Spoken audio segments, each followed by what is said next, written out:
আমাদের একটি সুন্দর লাল হাসা কিক মাস্টার পিছনে লাথি মারে। সুন্দর একটি লাল হাসা, ওকে এখন আমরা বের করছি।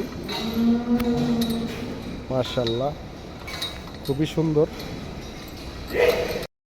মাশাল্লাহ মাশাল্লাহ।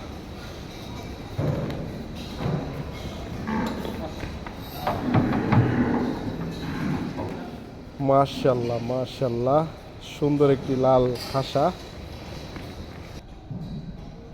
মাশাল্লাহ, এটা আমাদের 2025 সালের সুন্দর একটি লাল হাসা কালেকশন। প্রচণ্ড রাগী, আমি একটু পিছন থেকে দেখাই। মাশাল্লাহ, আর বডি স্ট্রাকচারটা অস্থির।